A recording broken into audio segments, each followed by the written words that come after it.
All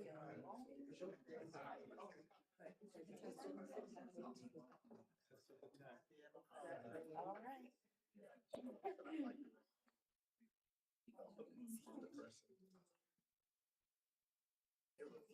Hard to say. That I like that. Appreciate it, but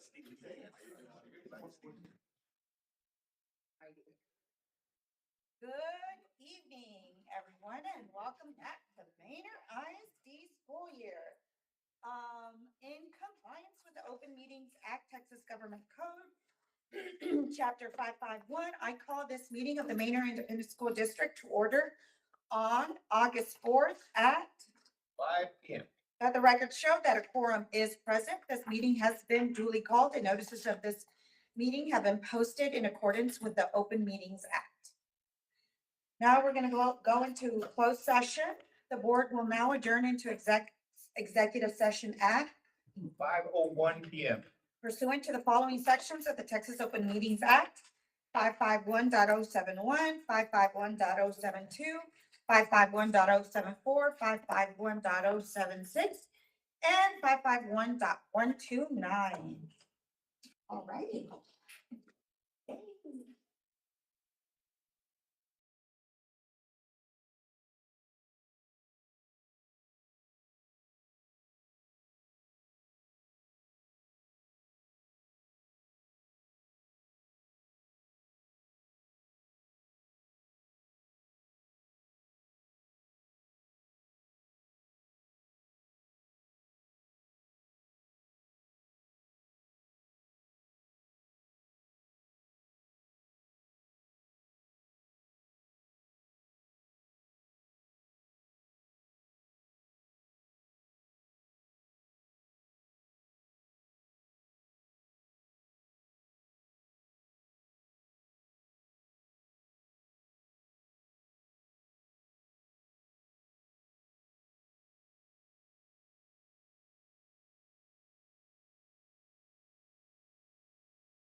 All right, we're back into open session. And the board will reconvene an open session at, 5:47 PM, August 4th. we're going to start with the pledge of allegiance. I pledge allegiance to the flag of the United States of America, To the republic for which it stands, one nation, under God, indivisible, with liberty and justice for all. Honor the Texas flag. I pledge allegiance to thee, Texas, one state, under God, one indivisible. All right. I'm gonna take volunteers for the vision statement. I'll do it. I was looking at you, yes. Trustee Lowry. Manor ISD is the best district in Texas where we provide an equitable education for all scholars and graduate them ready to become leaders in our Thank you. And for the mission statement. Mr. Martinez, Trustee Martinez. Collectively, as a community, Manor ISD provides equitable resources, safe learning environment, and high-quality educational services for all scholars to successfully achieve and reach their full potential. Thank you, Trustee Martinez. We're gonna go to public forum. We don't have any public forum behind up. So we're gonna move on to number 7.1, action item. Do we have a motion for 7.1? There is no motion for 7.1. I will move on to 7.2, consideration and approval of an order calling a bond election in the Manor Independent School District and approving other matters incident and related thereto. Madam President and Board of Trustees, our staff's here tonight to present to you the work of many months with a lot of our partners who we'll introduce and with the Citizens Committee. We will present both to the community what we believe is the future of Manor ISD when we're talking about facilities. So we'll turn it over to Mr. Joe Mendez. Good evening, team of eight. Thank you. So I'd like to, I also like to just introduce some of the guests that we had with our Citizens Committee. Maybe we have Keelan Morgan up there, Michelle Anderson as well. And then I have HPM in the back with us, in case y'all have any questions, Anna Sullivan and Scott Buell as well. And then with our bond council, we have Juan with Escabilla. And then we also have Angel Ankin with as our bond. So I'd like to, I'm gonna be able to use the PowerPoint, okay. And just to recap while this is coming up right now, back in February the 3rd, if you recall, I kind of presented what I presented to the board. And what it was really about is getting us ready to pre-call for the or just a status to see where we were at as far as facility conditions. And so when I introduced that to you guys last time, what I had on there was it's really just conditioning, long-range planning with facility conditions, FCI scores, and also it tied in demographics with capacity and enrollment. Utilization. Okay.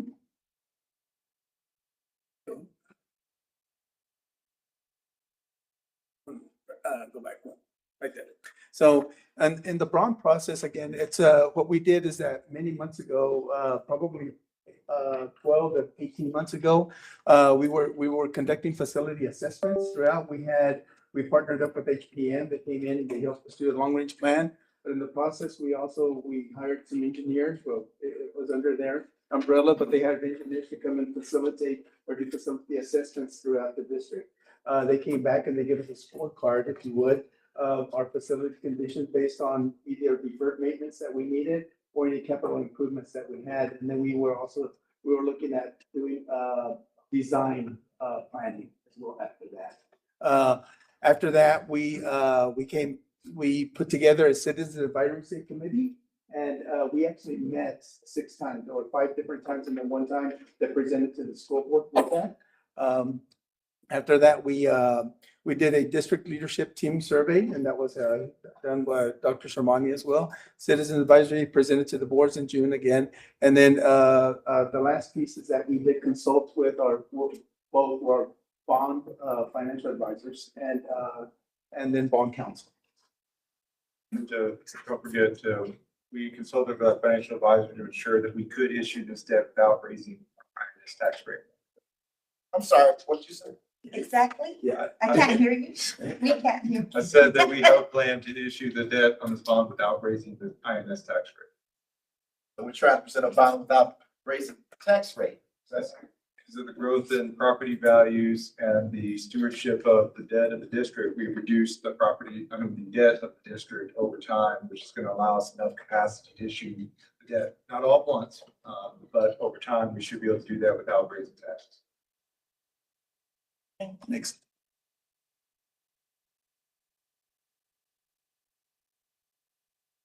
So just to recap on the facilities committee advisory committee, the series of meetings that we had, there was 5 of them, but they were in series, and we talked everything about utilization as far as elementary schools are concerned, capacities for high school, deferred maintenance, and any auxiliary, like if we needed new technology or new buses, all of that was talked about with the facilities.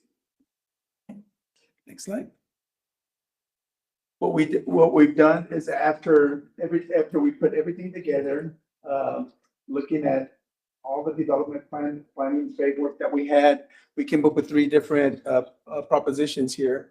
And A, B, and C. One of them is about school buildings and equipment. The other one is technology, and then the other one is going to be an additional wing to our high school. Well, 359.5 million will encompass construction, renovation, safety and technology, vehicles and equipment. Okay. B is technology, which is really just staff devices, which is our computers and maybe some other peripherals that we might need for that. And then the last one is really going to be the additional wing that we're looking at for performing arts. I have a question really quick. Can you, just as a refresher, let us know, like, what the Citizens Facility Committee, who it consisted of, and how many were they?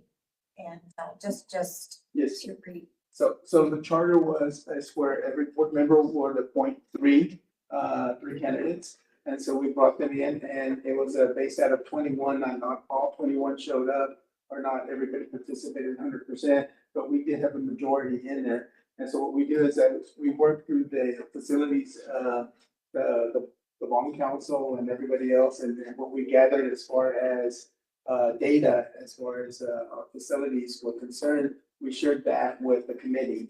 And we told them, hey, these are our needs right now. And then they asked questions along the way. We provided a lot of different types of reporting.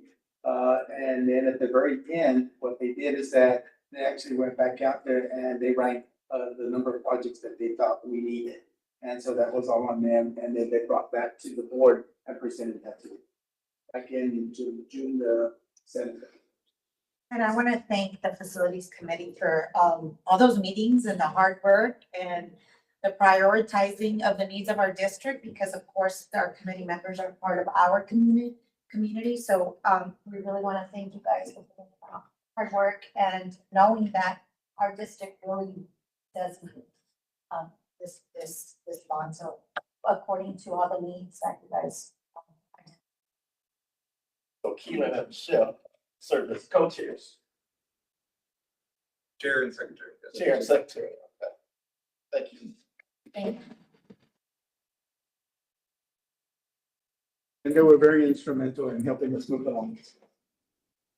Okay, next one, please. Can you go back? Yes. Proposition B, student staff devices. Devices the school district they procure them, they have a certain life cycle. Yes, it's usually between 4 and 5, maybe stretching it to go to 6 years. So we're already past the 6-year mark. I want to point out something. It used to be in the old days, you would never put devices in a bond because you don't want debt on the bonds. But there's two things that are changing. The way that schools are being financed, we're having to push technology items like that into bond propositions to be able to afford the refresh.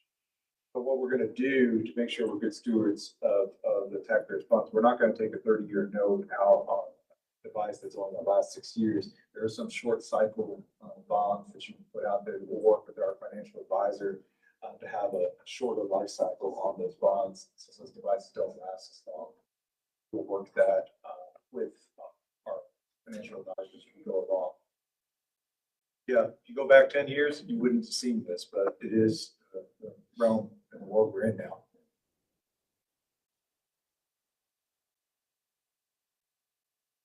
So we did provide a Let list. me point out. Wherever in a situation where we have to, when we're in recapture, that bond money is not subject to recapture. That's correct. INS funds are not subject to recapture. They are treated very differently than maintenance and operation dollars. So when you hear us talk about the budget later on today, we're talking about the maintenance and operation side of things. We get the full value of property taxes when we do an INS tax rate.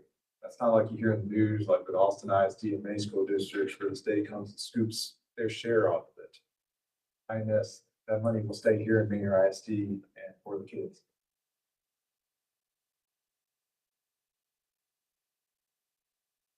So we did provide a list for the ABC propositions on here, and as you can tell, all the A's, it's almost 99% of it, right? That we have out here. So it includes renovations for some of our campuses. It also includes additional wings at a couple of our campuses, and then we have deferred maintenance on there as well. On proposition number C, which Okay. is performing arts, can you? It's a theater, so. And then Yes. can you just explain, because this is the very first time that Manor ISD goes into this new law of going out for this bond. Can you explain why we have to put proposition C in alone? Yes, so, so the reason for, the performance arts center is because it could be used for other than academics. It could be used to rent out and it could be used to do different things in that, but that's major, that's the major difference right there. If it was 100% used for academics and nothing there, then it could be going. Fall under D, yeah. I have a question too, likewise, can you help us in the community understand why the safety upgrades that includes the cameras, why the cameras component wouldn't be necessarily part of proposition B for that technology device? So anything that has a tag or can be placed under safety and security is allowed to be under proposition A. But if it's outside of that, like devices, then it has to be its own proposition. So if it's tagged as safety and security, then it can go on proposition. I'd like to point out one thing about the theater proposition C. One of the main conversation topics for our community, citizens community, was the need to get our Manor Mustang a single campus, because they've been split for a long time. Right now, the facility at 973 does not have the capacity to have all the students there. So one of the big items on here that was very important and was high on the priority list is the Manor High School wing to build on there. But the other thing is the Manor High School complex on 973 has no theater. It has a black box theater. So we're talking about having a major high school in the area, maybe the only one that doesn't actually have a theater, which is why I hate that we have to put it as its own proposition, because it makes it seem like it's its own theater standalone. It's really just the theater for the theater kids, for the band, for the choir, for all those groups at Manor High School complex. It just doesn't exist. So those kids, if they want to practice on stage, have to go all the way back over here to the old Manor High School. And they share that complex with New Tech, which also has to send its kids over there. And of course, we have some money here to begin the renovation there, which is another high priority item. And somewhere along that line, we'll have that addition for them also. But for the time being, they would start using the pack solely for their use, so they can start leaving their stuff there. And Manor High School would have their own. And that's the reason why. theaters there. So many items on the Proposition A involve logistics as well. I thought Dr. Samani was mentioning is that transportation would get a little bit more efficient, I believe. We have more capacity at some of our campuses. Instead of building a brand new campus, we just opened it up a little bit more. And we're just more efficient financially. I have a question. And this is, I've asked in the past, and I just want to make sure that with these numbers, this has been included. How much for contingencies, inflation from the last 2019 bond to this? I mean, we had inflation was outrageous. I mean, startup costs, I know that we had issues with new facilities because we didn't include, or it was the startup to opening a facility wasn't included. So I was just wondering, have all this been considered, especially for the new, any of the new facilities that we're, doing, and how much for inflation or contingencies to make sure everything is done, So there are things called construction costs and soft costs, right? And so what we were talking about is soft costs, they go into soft costs. So under construction costs, we know that we have to pay, sometimes we might have to pay legal fees for permits or different things like that. We know escalation costs, metal or steel might go up in a certain percentage. The reason that we were kind of running out of money with our last bond with that is because of when COVID hit, right? Everybody wanted materials and so forth. So escalation, we saw it go from, on average, it's between 4% and 6%. But on average, we saw it go from 8 to 12. And then on some items, it was even up to 22, 24%, like on roofing materials, HVAC systems that we had. So we did account for that in this, on the soft cost side of every project that we were looking at. I know, because we've encountered that. Just basically, the numbers that you see up there, that includes all the escalation costs in those dollar amounts. So for each project, we've asked HPM to consult with us on ensuring that that's on there and that those information is in there. And then our financial advisors took that into account when they were projecting years outward about the inflation, about the bond capacity for the district without raising taxes. So we feel really good about the soft costs that we built in for all these projects. So part of the soft costs are also furniture and things like that. That is correct. Everything. So now that's all been. Yes, worked in. yeah, we accounted, I think we put 5% for some of the major projects. I think one of the things in looking at this, and I know we've had time as a board to sit with the package and everything and Big Rock updates and stuff like that. But when Dr. Thomas, Fabian, and I came on 2 years ago, when we look at that $50 million that you have for the deferred maintenance, I mean, that was your team going through and really not even having a list of deferred maintenance, right? And now our district is looking forward to the ability to maintain our facilities. We now also have a requirement for one of the House bills that recently passed. We've got to know our percentage, right, of number of students and when we're going to hit capacity for those. And those are some of the long range planning that our team has already done. So thank you and your team on the details that you had already prepared to even give to Michelle and the committee. Really the insight. The community has a lot more than we have in the past. And I think that this really sets our kiddos up for success long-term and great education here at Manor. So thank you for your work. Thank you. Yes, and just to mention a couple of things with that, but when we partnered up with HPM, we did, they introduced a new platform for us, is Amoresco. So Amoresco helps us keep all the life cycles in place and actually tells us, hey, this is how much plumbing you need, this is how much electrical you need, this is how much HVAC you need. It's not a guessing game anymore. And so we have those numbers. Now, just FYI, but the numbers that we use, the 50 million, should help us within the next 7 to 10 years, right? And but there are other needs after that, right? So it just doesn't stop there. So it's a cycle that we look at. But that cycle, just so you can make sure you see the finances, you have this document that our financial advisor provided to you. And I just want to call your attention to page 6. It's really small. But page 6 is where Estrada Hinojosa and our financial advisors work the numbers to show that we'll be able to do this without raising our taxes. And really, just so the community knows, it's really about ensuring you don't issue more debt than you have the capacity to maintain. You will see that it's kind of hard to see, but this scenario, we're going to call it, because again, we're going to take a look every single time we get ready to sell debt to see what the interest rates are, what is the property values predicted, so that we don't issue too much debt. But for example, on this scenario, we'll be issuing the first issue of $205 million in January, and then 2 years after that, 75 million, and 2 years after that, and $104.5 million. This is just a scenario to show that it is doable to keep the tax rate at 37 cents throughout the life of this bond.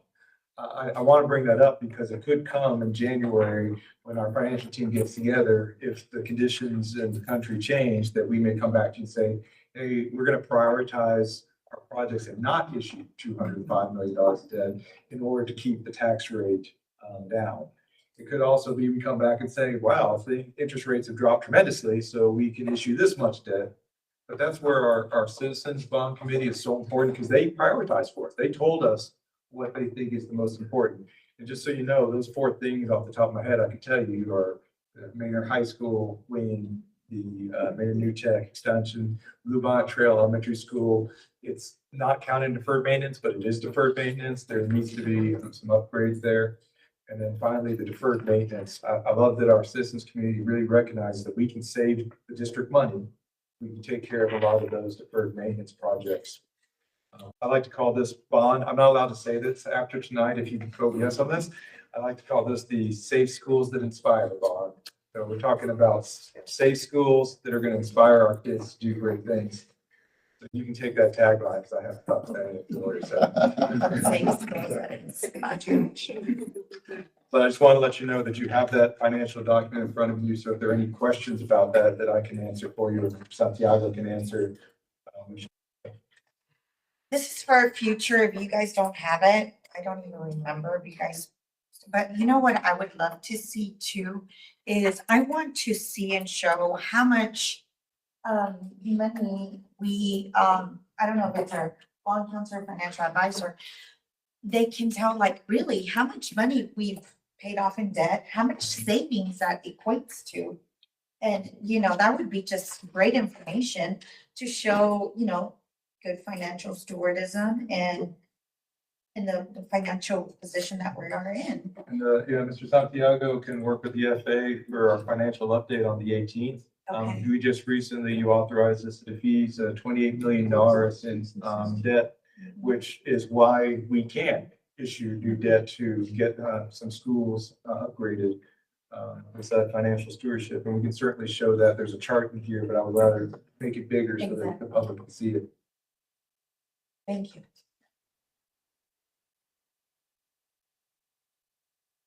Any more questions?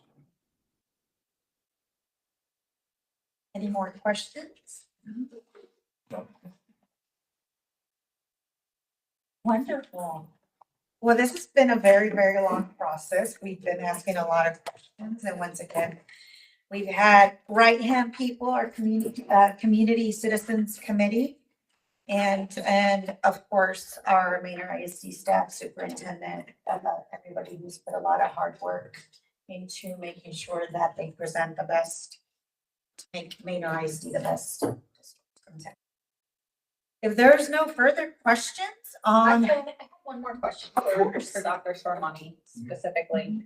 I love how this entire process has been about not only including the community, but empowering the community to be able to speak to what they're seeing as our needs and what their experiences are in our district.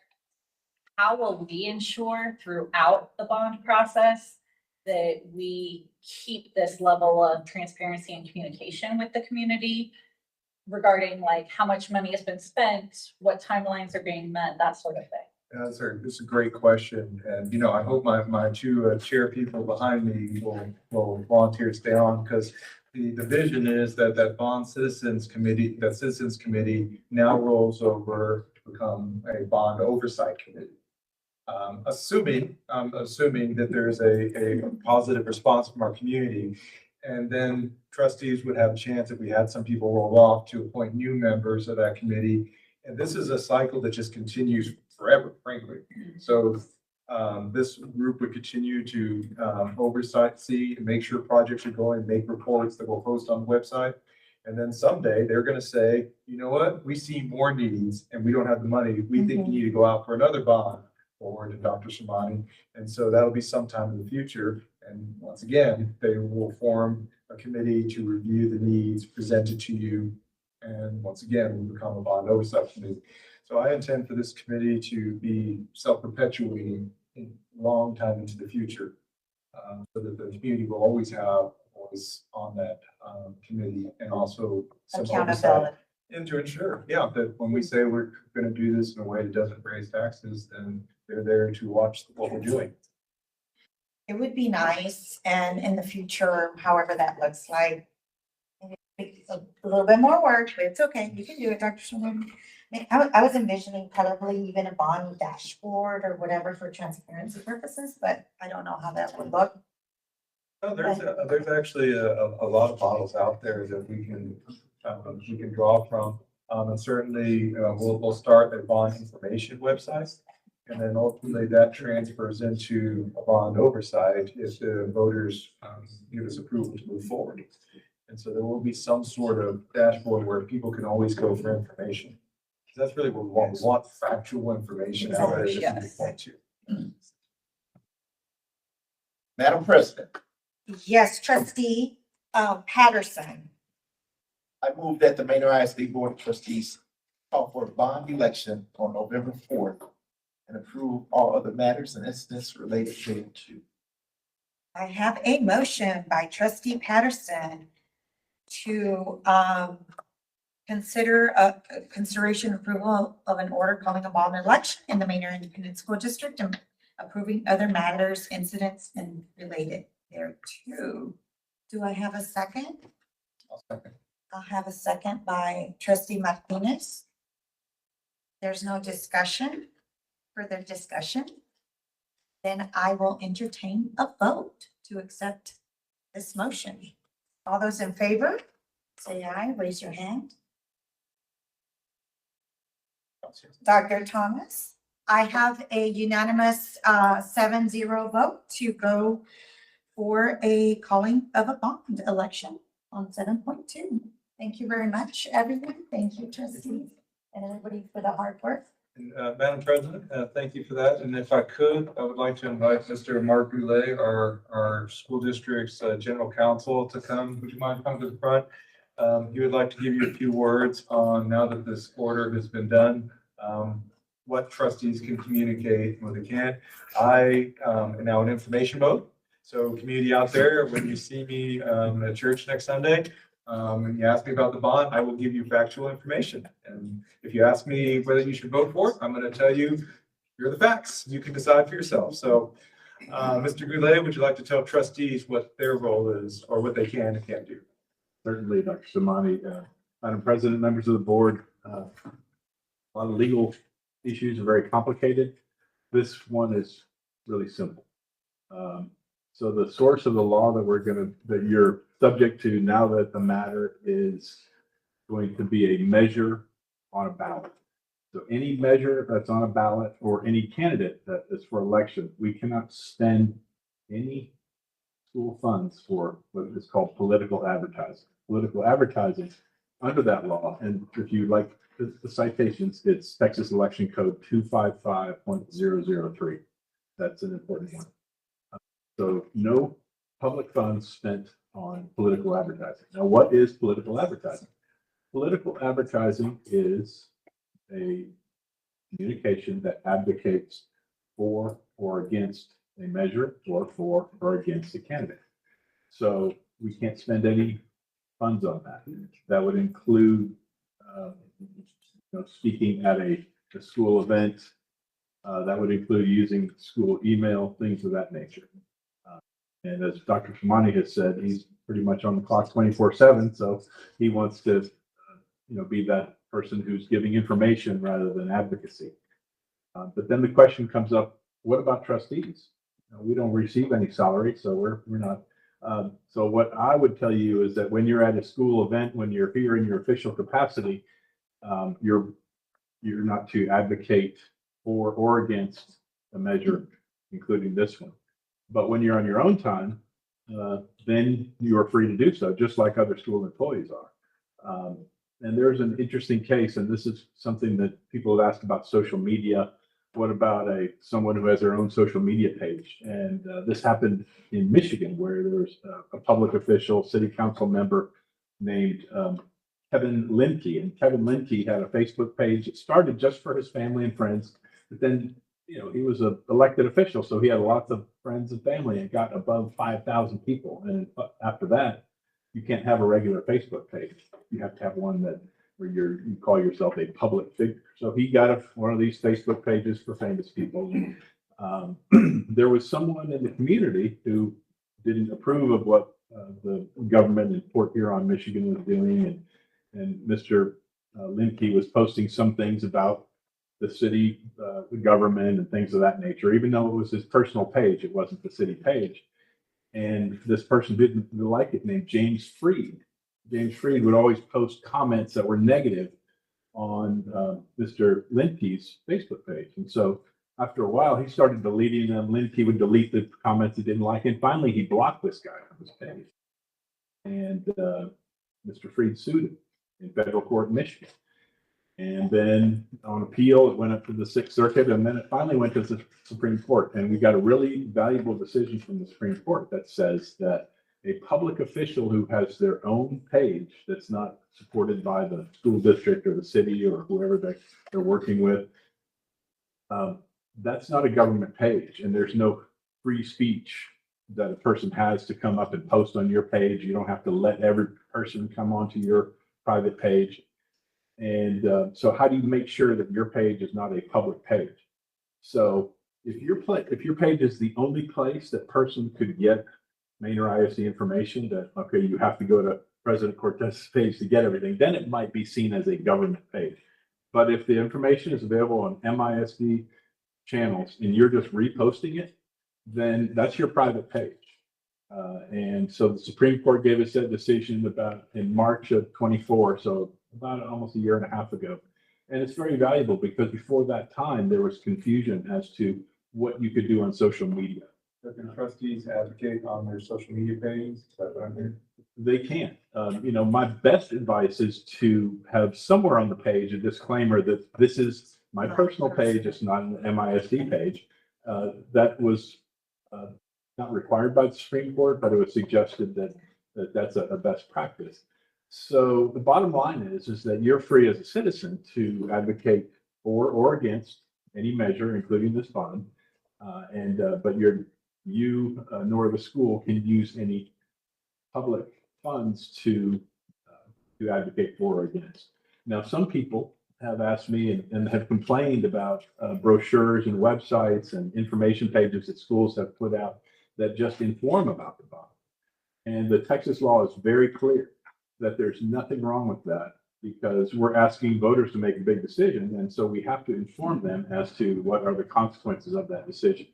What you'll find is that when your administration is putting out that information, it will be informational rather than advocacy, meaning that it's going to factually describe, like, for example, something like the bond package would fund the construction of a new elementary school. That's just factual. This is what it would do. Not your bond, but a bond. We need this bond in order to help our children excel. That's not factual. That's someone's opinion. We can't go and look that up and measure that. So we want to stay away from, when we're talking about school messages, from those sorts of emotional appeals, slogans, taglines, things of that nature. Information for the school's presentation, but you can go out, pass out flyers. You can, campaign for it, you can campaign against it, you have free speech, when you're not in your capacity and you're not using school funds. So any questions about that? Pretty, like I said, it's not real difficult, but it is an important distinction that school communication has to be informational and then personal communication can be active. I appreciate you taking the Thank time to you. clarify all of that. My pleasure. All right, so, we'll move on to 7.3, discussion and consideration of board approval of a delegate and alternate to the 2025 Texas Association School Boards Delegate Assembly. Do I have a motion for that? Madam President, Yes, trustee Rodriguez Barnett. I recommend that the Board of Trustees name Dr. Mary Thomas as the official voting delegate and trustee Patrick Patterson as the alternate for the 2025 TASB delegate. Okay, I have a motion by trustee Rodriguez to name Dr.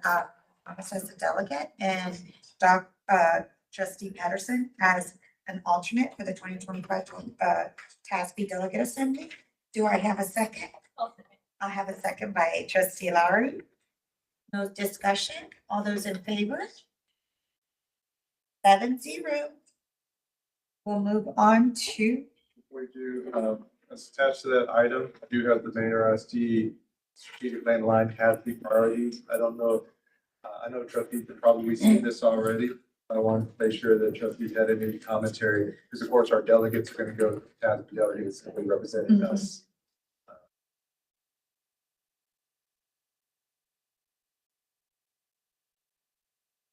thank you. I'll move on to. Did anybody have any questions or comments on the priorities? Oh, the federal. Yeah, one? so that's, Trustee and Rodriguez Yeah. Barnett. one of the things, I've been to DC both, MISD official business as well as personal. My most recent trip this summer, was a personal trip where I met with 11 different senators, and congressional members, offices. One of the challenges we have currently as a district is the way that we have written our particular legislative priorities are really focused at the local and state level, not necessarily at a federal. So one of the things that I'd like to see here over the next couple of months is if the administration can help us in really honing in on what federal priorities they would like to see. It really helps for us as we're up there on Capitol Hill, having those conversations to be able to have very crystal clear, here's what we want and here's what we're asking. And then even more so, the ability to take those stories and how things are impacting us at a district level. They're wanting to hear from our families. They want those real life stories on how it's impacting. So if we can have some targeted points, that would really be helpful. And then just, and including with the targeted points, just a summary of our funding, what local, state, and percentage. Yeah, and to that's a good point too, Anna. One of the things that helps from, and I know Dr. Shimoni, you and I have had several conversations about grant funding, but really talking about per capita, right? I mean, we're looking at an organization, a state, a county, really per capita, how much, but what's that funding look like per student, right? So really being able, when we're talking about a bond election, right? Also, let's talk about that from a per student basis, right? Federal dollars, this is what we're getting. Federal grant dollars, any of those. If you need help, I've worked with several organizations. I can pull some of their documents. And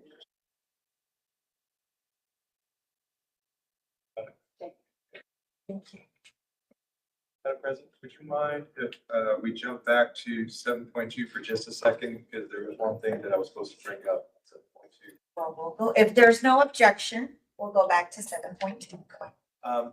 As as everyone heard, we're not raising taxes. It's going to be 37 cents, but I forgot to remind everybody, just like with the Vader, I gotta change my tone of voice. The proposition and the ballot will say this is a tax increase in capital letters at the very top of the ballot, no matter what. And that's due to state law, Correct. Yes, legislation, they haven't changed that. so it has to be on It there, has. even though we're not going to raise. It will say it on the top of all three propositions, so it'll say it 3 times. Even though we're not raising taxes whatsoever. That's correct.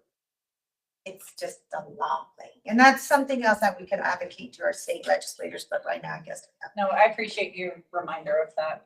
Yes, it will be definitely part of my informational presentation wherever I go. Thank you. It's so important. Other thing, there was a sheet on the propositions that was color coded.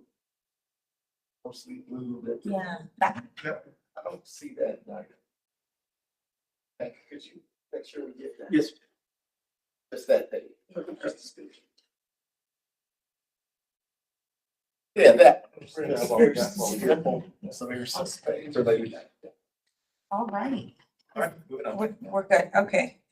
So now it's 7.3. We'll go to 7.4, consider impossible action regarding the proposed utility easement consisting of a 0.2931 acre, which is approximately 20 foot wide wastewater utility easement and temporary construction, working space and assessment easements situated in the S main survey abstract 63, Travis County, Texas, and being a portion of a called 6.5063 acres tract of land described to Manor ISD School District as shown on instrument recorded under volume 12597, page 1548 of the official public records of Travis County, Texas, being a portion of called 24.8354 acres of real property in Travis County, Texas, under volume 12597, page 1543 of the official public records of Travis County.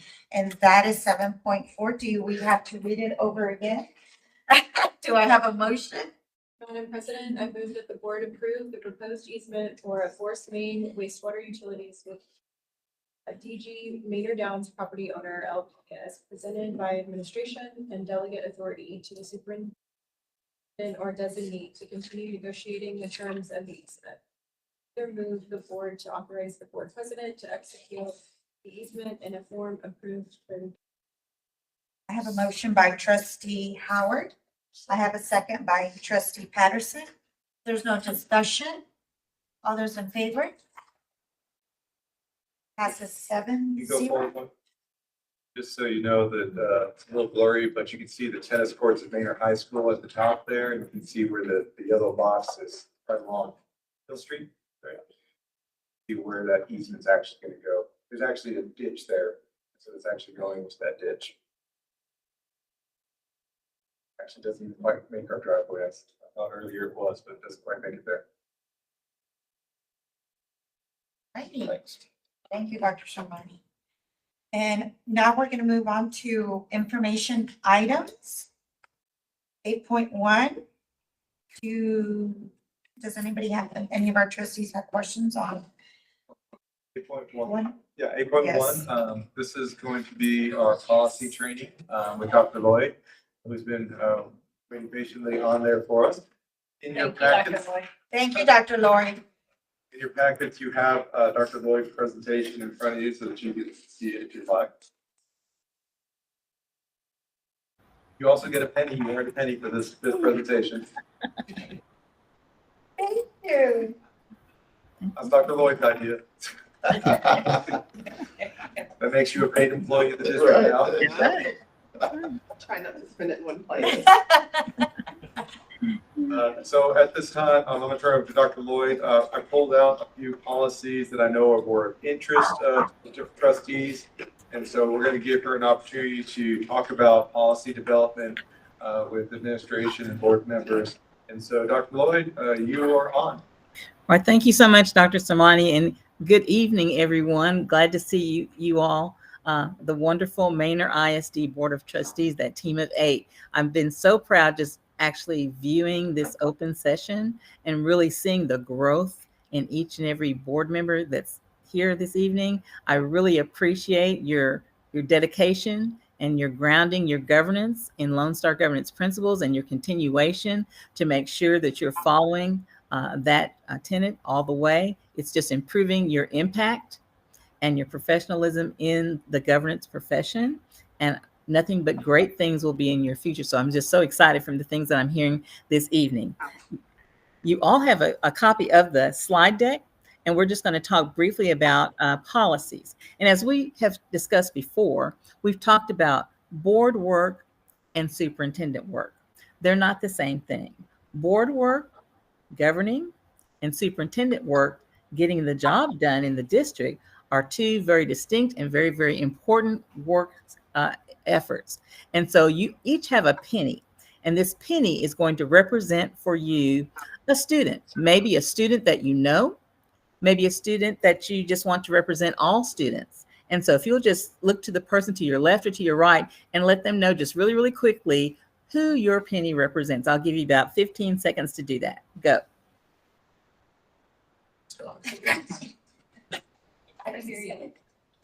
Okay. Awesome. You got it.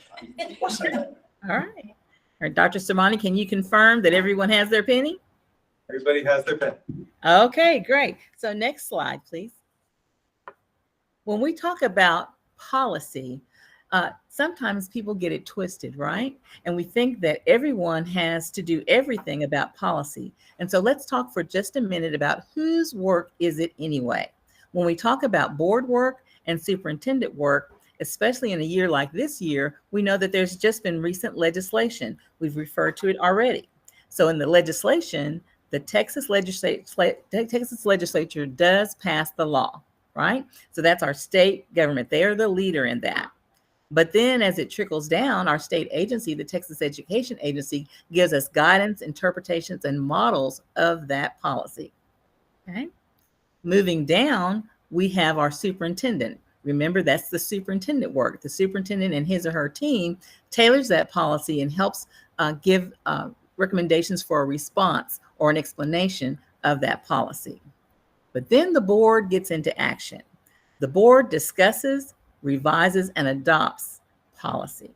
The policy that's already been tailored out by the superintendent. So the superintendent helps to provide what we call sometimes regulations to that policy. So the board doesn't always just use the legal policy. You'll see even Manor ISD for almost a majority of your legal policies, you also have something called your local policy, which is something that this Board of Trustees has reviewed and approved that's specifically for Manor ISD.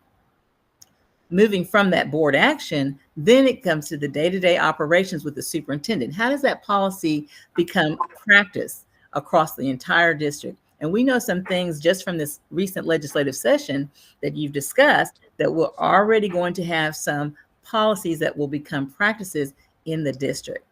And then finally, as the Board of Trustees has approved that local policy as well as that legal policy, they will track the implementation, whether it's academic using the student outcome goals, or whether it's something else other than just your accountability, right?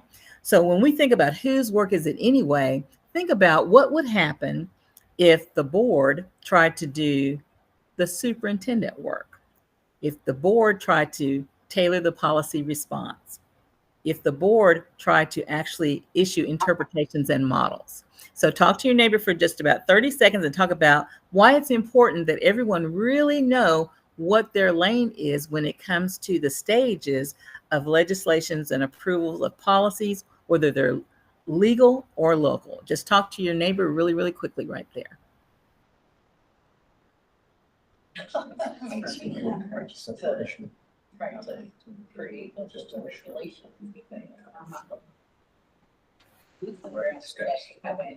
what that looks like. So how we enforce it. He creates example language is not. No. It's both sides. All right. All right, next slide, please. And so this is very, very important. This creates a ripple effect. The board decisions about local policy create a ripple effect, not just in the boardroom, but all across the district, regardless of what policy that we're talking about. But it's important to understand the ripple effect because it begins with your board decision, right?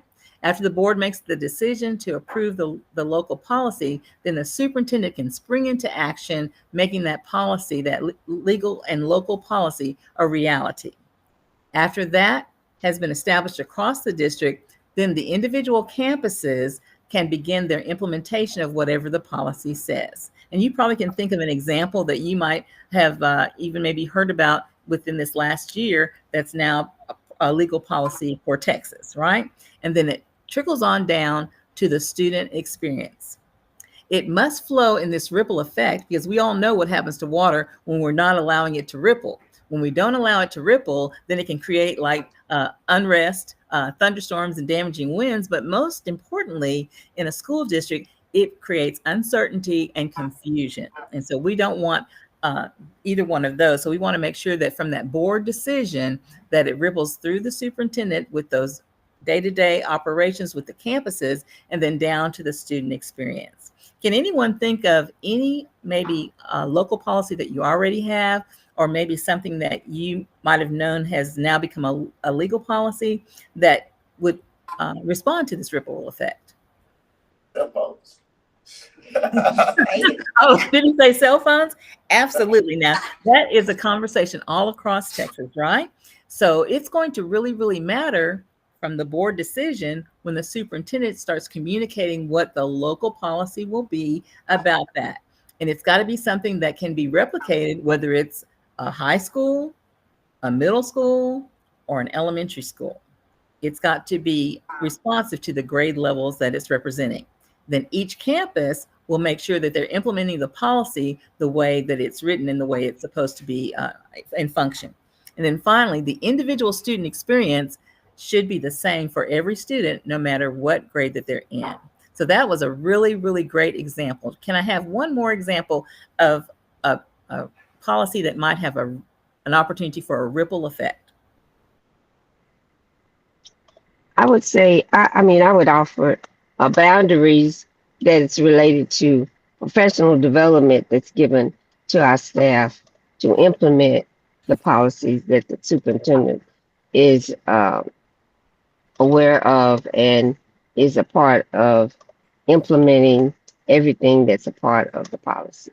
And that's really, really good, Dr. Thomas, because it's important as the superintendent springs into action and begins that campus implementation that the staff totally understand and the staff understands how to get it down to that student experience, because that's who the student hears from. They hear from their teachers, they hear from their principal, they hear from their assistant principal. Very few students are watching the board meeting. Very few students are going to maybe the adult meetings that are across the district. So it's very important that the individual teacher, as well as the campus as a whole, understand what part of the policy, the local policy, relates directly to that student experience. Thank you for that. Anyone else? Okay, let's look at a few. So next slide, we're going to look at policy AE. So some of you may remember policy AE from Lone Star Governance when we talked about vision and mission, right? And so think about these three questions. Is the mission of Manor ISD still the same? Yes. Yes. Yes. And that's a great thing. That's a great thing. Do we need to adjust things in any way for the students that we have now? Does anything need to adjust right now, or are we good? Good. What do we think? I think, trustees, you should have the AE policy in your folder, and if you notice on the bottom left-hand corner, it tells you what year it was adopted. Yeah, it's a little, no. Can someone read that year for me? June 21st, 2011. 20. Okay, June 21st, 2011. So when you think about 2011, so those kids are probably what? Probably many of them are adults now, right? We might consider, does Starting anything? her freshman year this year, and she wasn't born. This was done. Oh, okay. So Yes, just to put that in perspective. So, This yes, is- we need This is to a vision probably, statement. yes. So it's an opportunity. It's an opportunity to look again at that local policy, AE, and if the majority of the board feels like it's fine as is, then that's great. But if the majority of the board feels like we want to adjust in any way, then that would be something that would go back to the superintendent for putting that on upcoming board meeting to adjust and approve again, policy AE. Is anything really different in Manor ISD now as compared to maybe 2011? I know some of you may not have lived in Manor at that time, but do you think just is anything different from 2011 to 2025? The obvious one is the size. Size, that's a good one. Size is different. So we may have to respond to size. What else might be different from 2011 to 2025? Different students, different Dif- teachers. Different students, different teachers. Has the student population changed in any way? yes. Yes. And so you may want to be responsive to that. Anything else? The number of campuses, technology, demographic. Absolutely, absolutely. So this might be an opportunity to communicate with Dr. Sermani about moving forward, our mission, our vision, and our philosophy. And then think about, what do you really want community members to know about Manor ISD? Moving forward, just think about that. And does your local policy AE really reflect where the district is going? Or is it really still talking about the past? And I'm not giving an indictment of either way. I just want you guys to review and reflect and then think about that as we look at that local policy. Dr. Sermani, do we want to say anything else about policy AE local? That we do have in the local TASB updated AE policy for the moment. You can always adjust it, but all it simply does is take our mission and vision and put it into policy. But we can certainly revisit and add more to it. If you want to add educated philosophy, or you can give me direction now and I shall take it and come up with something. That's right. That's right. And so when you look and review on your own, that's a great reflection. But guess what? Think about this. If a district changes their mission and vision every 1, 2, or 3 years, does that help? Is that helpful? No. No, no. Right. So you might do all of your analyzation and find out that you're fine, or you might do the same analyzation and decide that you want to tweak it a little. And both are fine. Okay, next slide, please. So I want you to take this personal reflection, and it doesn't have to be now, but I hope that you'll take time to do it in the next few days. Think about that ripple. If a policy creates that ripple, what are you really wanting students to know and be able to do even 5 years from now? We know that some changes in the district, in anybody's district, are instantaneous, but other changes in a district take time. They take time to be created and they take time to take hold. So just think about your local policy, AE, and what do you see for kids right now, and what do you hope and plan for students to be able to do in the future? And how can you govern in a way that your governance is not just words, and this is not a board that's just about words, but you want to make that lived experience for every student. And you show that when you are outlining how you are connecting with the community and how you are relentless in making sure that the information gets out to your constituents. And so I really want to applaud you for that. Do you still have your penny? Yes. Okay, so think of your student with that penny. When you think about the board, vision, and mission for the district, right? And you have your penny, that's your student. What are you thinking you want to make sure of for your student? So tell your neighbor what you want your penny to know about vision and mission. Go. Next slide, please. I want to make sure that our vision and mission applies directly to yours. His Four subjects, I think, are always important, not just but also Yeah. So that they really, they become productive. For any community, they just want part of this.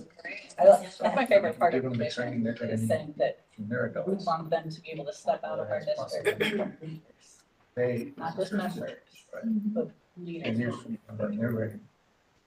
Okay, well, thank you. And on this, these are just a few questions. You don't have to answer these questions tonight, but just when you have time to reflect and go back and think about it, think about these guiding questions when you're talking about policy AE. And sorry about the kind of wayward in on the third row or fourth row there.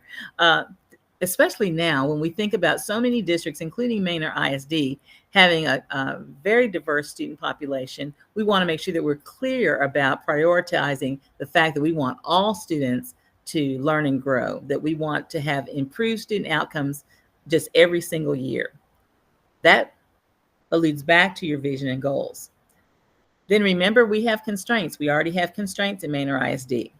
So how would your vision and mission relate to those constraints and or your commitments? And then think about all families and all students and staff. Are we making sure that it's language accessible? Making sure that it's making those touchstones for symbolic or cultural, making sure that your policy is meaningful to all of your constituents, students with ability and with students who may have a special challenge, making sure that you're addressing all facets of your school community. So just a few questions for policy AE. When you look it over, you may say, hey, we're fine where we are, or you may decide, hey, we may want to think about some things, and we'll talk about that as moving forward.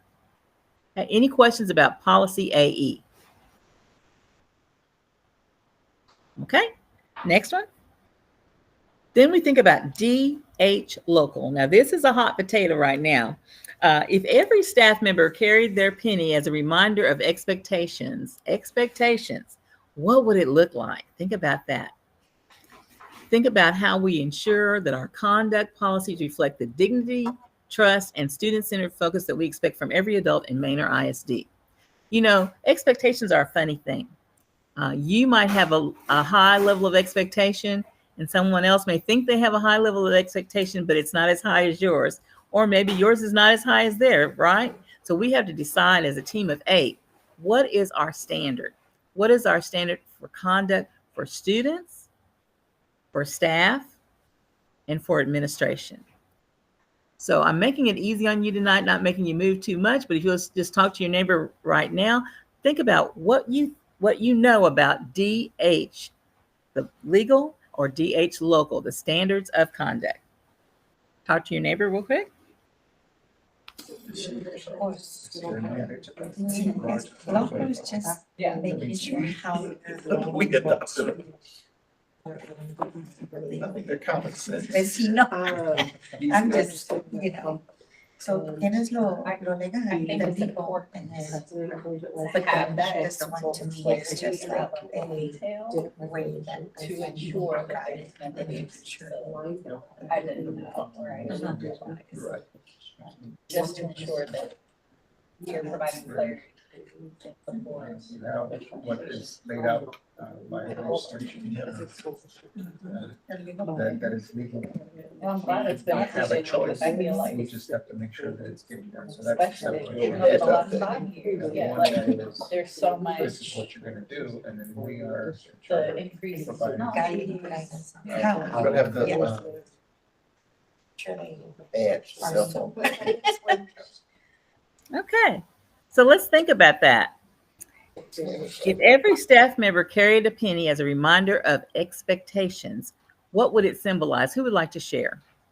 What would it symbolize for Manor ISD in regards to standards of conduct? What do we expect from our adults? What do we expect from our students?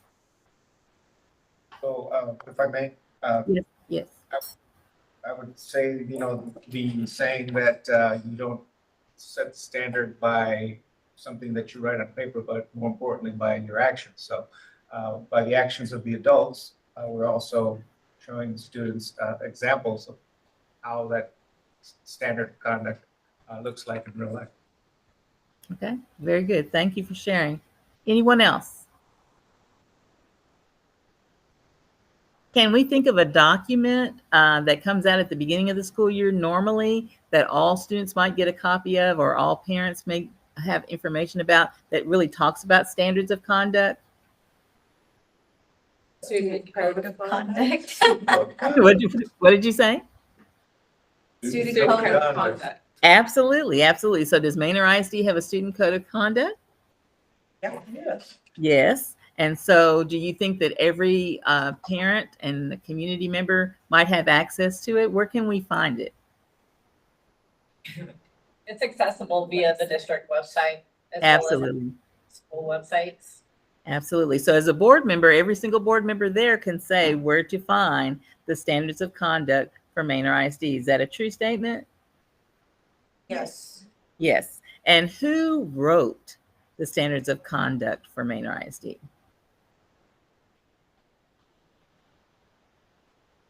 I would imagine that would be our superintendent and our. Yeah, administration. So going back to that second slide, remember, to get the day-to-day operations, that's superintendent work. Board work is not the day-to-day operations. Board work is approving the policy.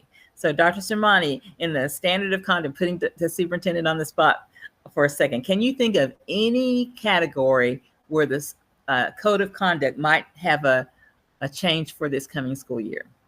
Just any topic. Just to reiterate, so the DH local, of course, is for employee standards of conduct. Yes, So, yes. the employee handbook, there's actually, we will review some new legislation that hasn't changed the employee handbook, and DH local will regarding what educators are allowed to say to students before they're caught. So there is, the regulations haven't been issued. Perfect. And see how he explained that. That's what the board has to wait before they get to approve moving forward, because some information is still forthcoming, still getting kind of filtered out for us. And so when you think about that, we do have standards of conduct for employees. We have standards of conduct for students. We have standards of conduct even for the board, even though it's not DH local, right? So when you think of standard of conduct for the board, what would you think we would be talking about? How do we know as a board what our standard of conduct would be as a board I member? know from our board operating procedures. Absolutely. Perfect. Okay, next slide. So if this policy creates a ripple, what might our district look like 5 years from now? And think about how this could, or how it should, make students and staff embrace this policy. Because the expectations from adults, what do we expect our adults to be in Manor ISD?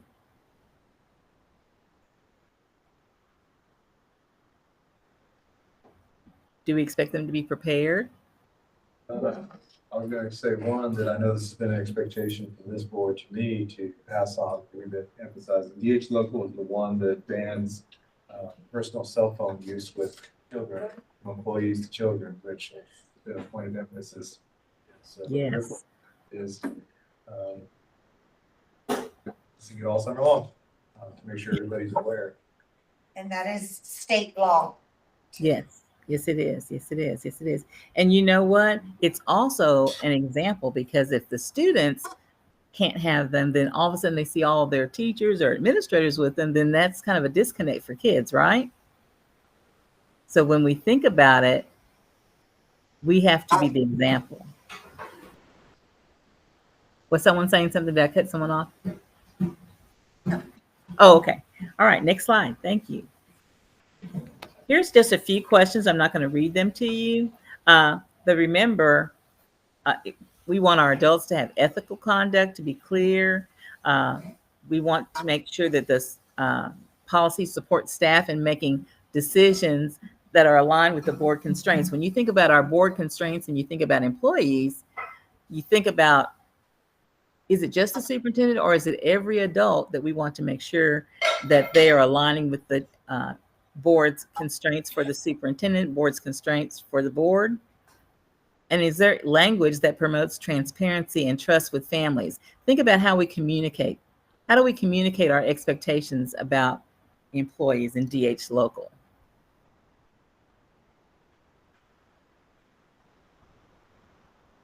How do regular community members in Manor ISD know what to expect from the adults that serve our students?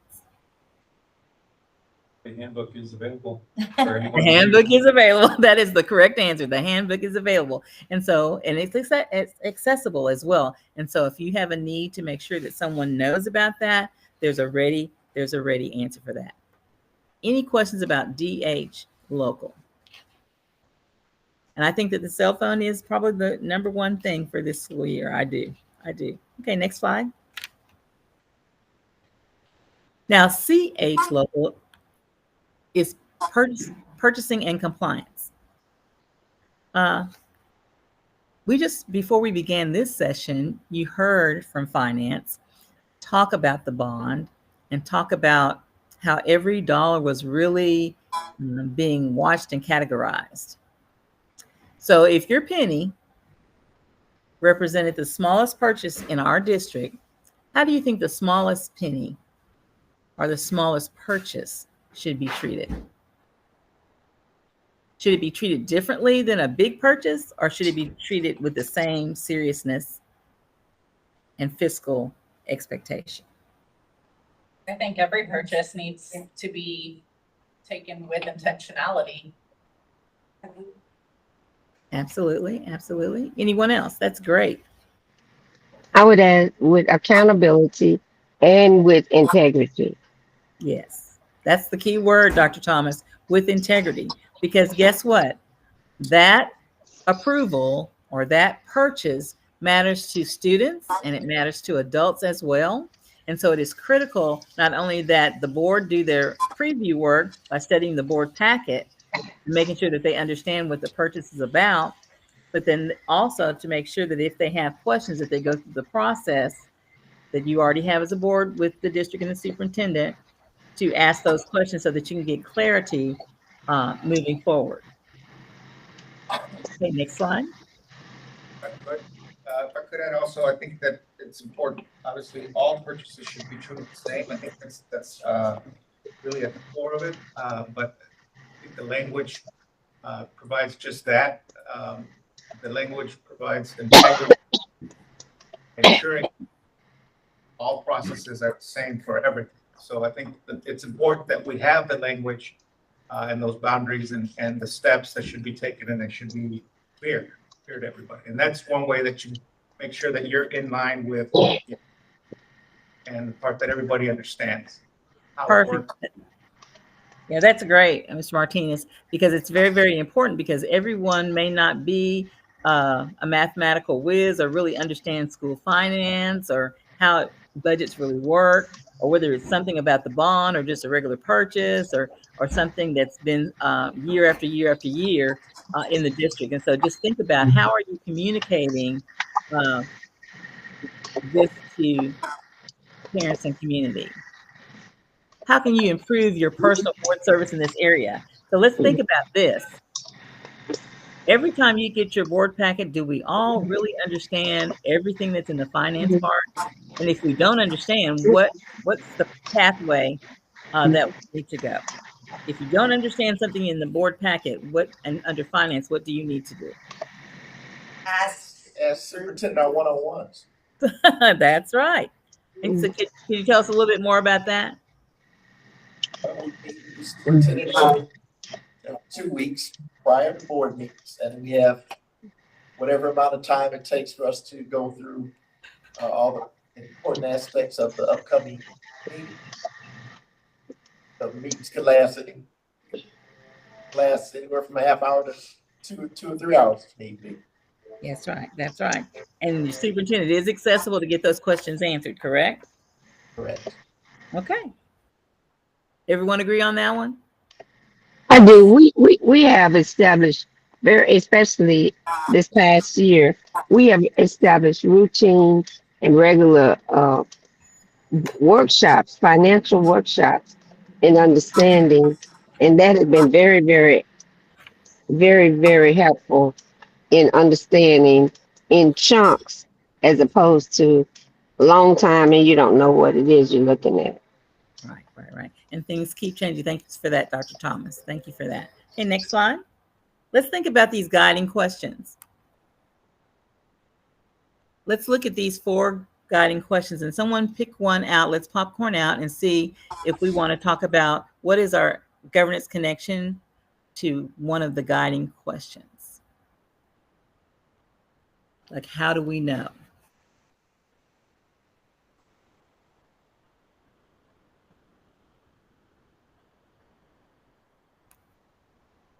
Take one of the questions.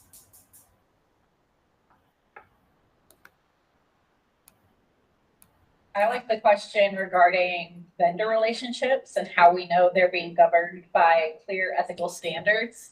Okay, can you tell me more? Within our local policy, we have a list of purchasing procedures, how to abide by each method, if that's the method being chosen. But it also clearly includes when exceptions may be required, under what circumstances, and how we go about that in an ethical and accountable way. Absolutely, absolutely. Thanks for sharing that. Another volunteer who will share. So I'll just take with the first one, and I think that's at the core of all financing for school districts. Is it's given to us by our taxpayers, which is for student outcomes. So all purchases and everything that's done is that to that effect, that it has to do with something that is going to support Just support those student outcomes and vision and our vision and goals. And so usually the superintendent will also like look at that, right? Dr. Swanee does a great job of linking it to show why something's being asked for approval and how it will help students academically move forward. One more volunteer for these guiding questions. Let's pick another one. Someone who hasn't spoken yet. The third one, anything that promotes transparency and community trust is very important because Yes, yes, yes. And so what does that look like? Something that promotes transparency and trust, community trust. What could that look like? A fair bidding process. Fair bidding process. What could it look like from a board member? Responsibility for debts, and we're taking responsibility for any decision that was under our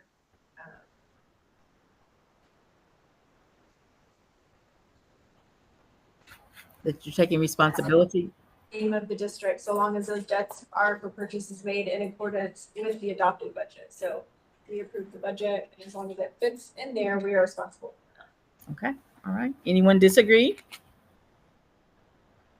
And so this process is what we are going to do as we continue to study, like the legal policies that from this last legislative session, and maybe some possible local policies that you may develop. You do have the guidance that you get, and of course, then the superintendent and his team will sit there and parcel out the regulations that may respond to the policies or local policy recommendations.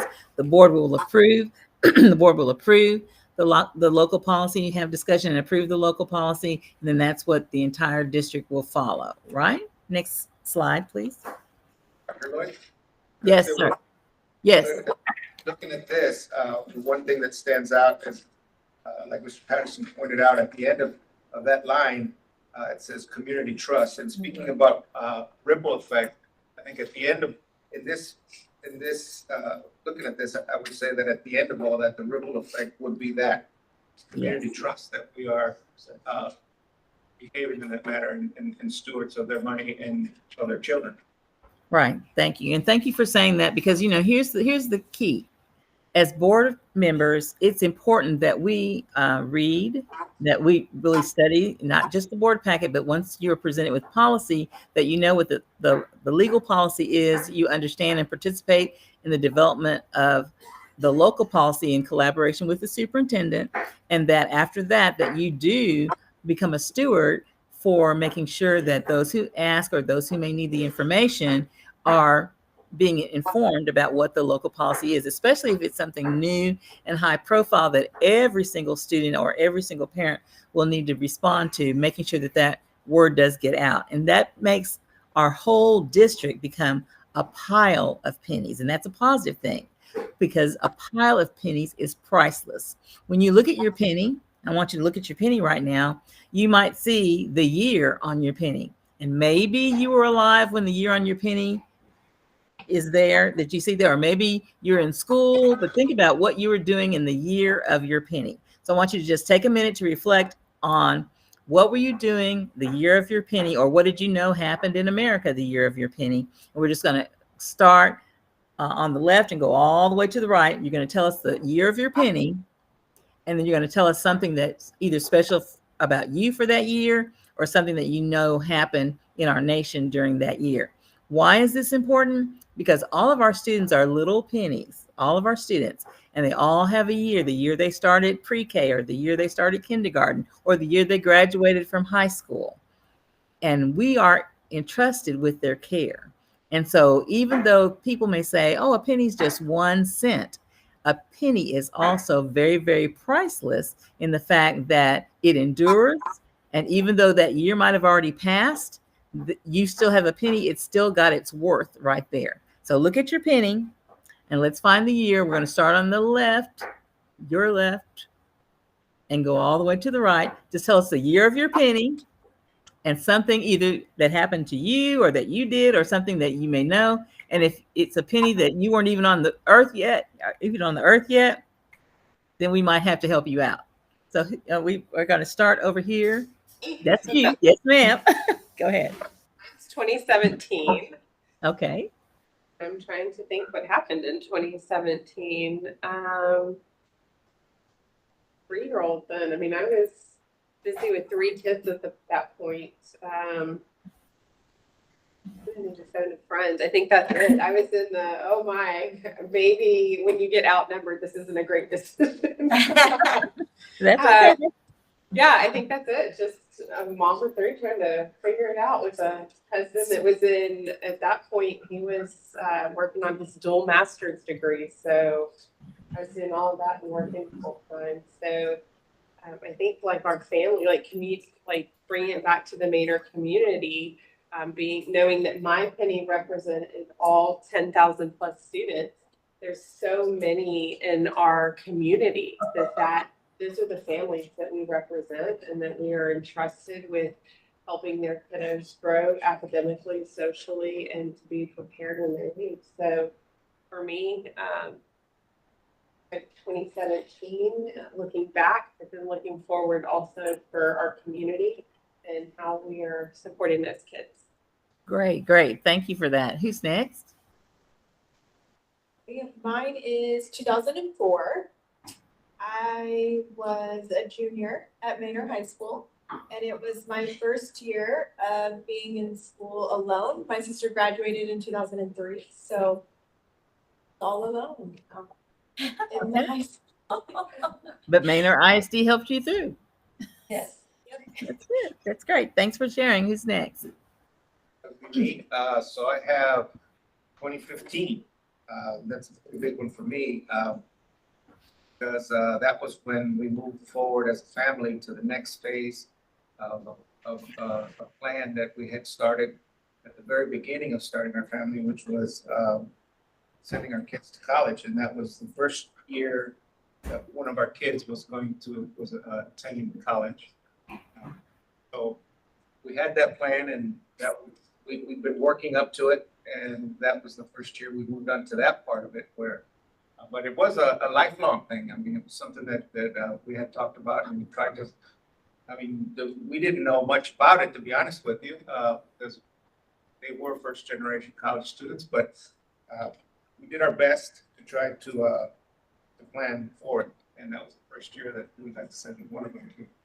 Oh, okay. Great. Thanks for sharing that. That's powerful. Thank you. Who's next? So the year I got is 2021. Okay. And I remember that year perfectly. That was the year that I had the biggest scare, and I think you were here when I was having issues with my mom. Yes, ma'am. And so I remember being in the hospital full of, I think it was the second wave of COVID in the summer. And my mom and I were the only ones left in the hospital that did not have COVID. And we never got COVID. And all I was thinking of is all the young kids that were saving all these lives, the respiratory techs and everything. And I realized that we have a huge, I would always say responsibility, but now it's more obligation to make sure we really build a future for like our kids. Literally, we're gonna be in their hands because I saw that firsthand. Anyways, I was thinking about it this whole time. Never got COVID until 2022, but that was a year that we were the only ones in that hospital without COVID. We were fighting to get moved to the second floor. So, but a lot of young kids, nurses were saving lives. Wow. Wow. Thanks. That was really, really powerful, President Court. That's very powerful because our kids are going to be taking care of all of us, right? I think everyone here is over 18. So just think about it. We want to make sure kids get a great education because they're going to have the solutions of tomorrow. Oh, 19? Yeah, that's right. That's right. We're over 19. They're going to have the solutions of tomorrow today. Absolutely perfect. And Dr. Sarmani is cheating. What is he doing? Did he have 2 pennies or something? I was 2014, and 2014, I was a campus principal and going through the doctoral program at the same time. Wondering if I was ever gonna see my family again. Busy year. That's it. I bet that was busy times. Great. Thanks for sharing. Did it. Yeah, I had 2014 too, and Oh, really? Okay, go ahead. my youngest, he was a middle school principal. That was the year my youngest started college in St. Louis. So started at Washington University. She broke her foot the last practice before the basketball season started. So she was away from home for the first time.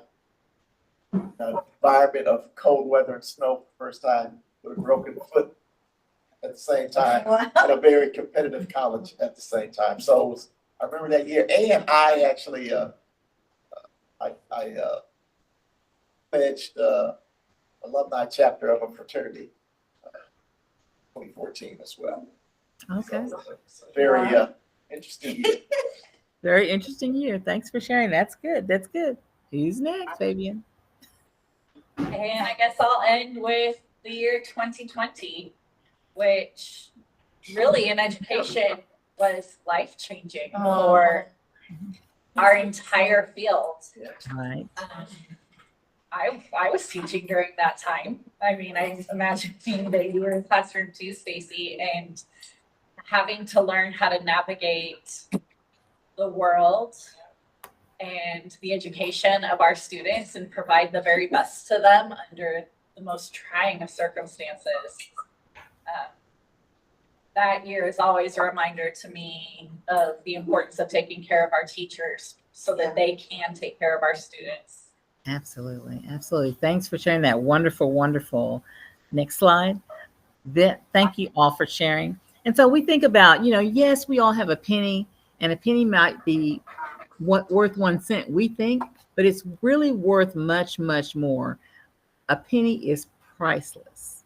If you need a penny and you don't have a penny is priceless, right? If you ever been anywhere and needed the difference to make the purchase of a penny, sometimes they'll let you through, but most times they'll say you need to kind of dig for that penny, right? Find that treasure, find that penny. But as we think about our students and think about each one of them really representing something priceless, something that we have an opportunity to help build and transform and make more and more effective as they grow into the adults that we want them to. We want to make sure that we value that.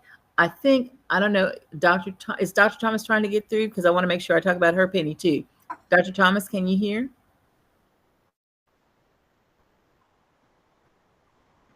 Yes, I can hear.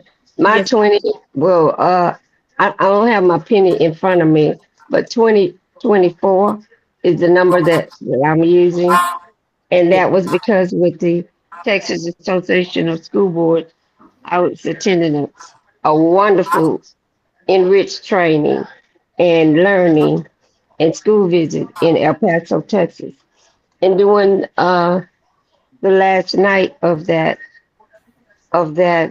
training and opportunity, I had out of the blue unfortunate time that I passed out, and I actually was taken to the emergency room in the hospital in El Paso and was put in intensive care for 10 straight days. Never had been in a situation like that.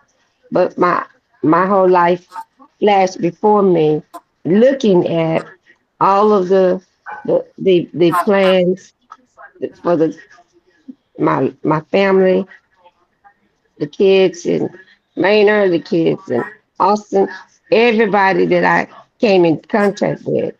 And it appeared that dream had been shattered and was going to be over. But that wasn't the story of my life.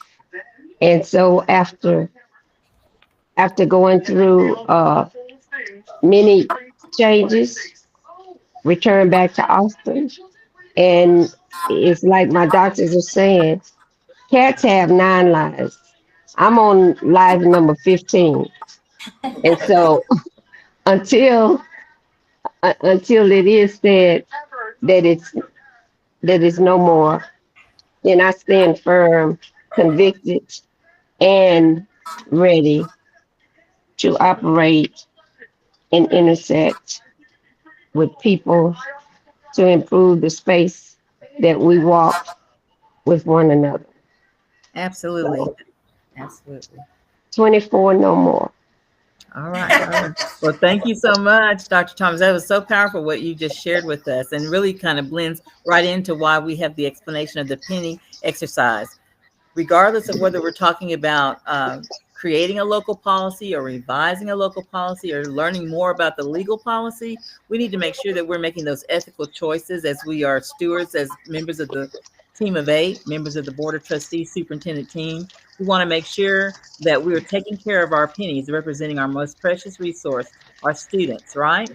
And as we're doing this, we're going to build that trust with each other by maintaining and elevating our integrity. Remember what integrity is: doing what you've allowed others to expect of you. Remember those people who voted for you, Yes, making yes, sure that you are using that integrity to gradually build that trust within the organization and just really exude all across the district and the community at large.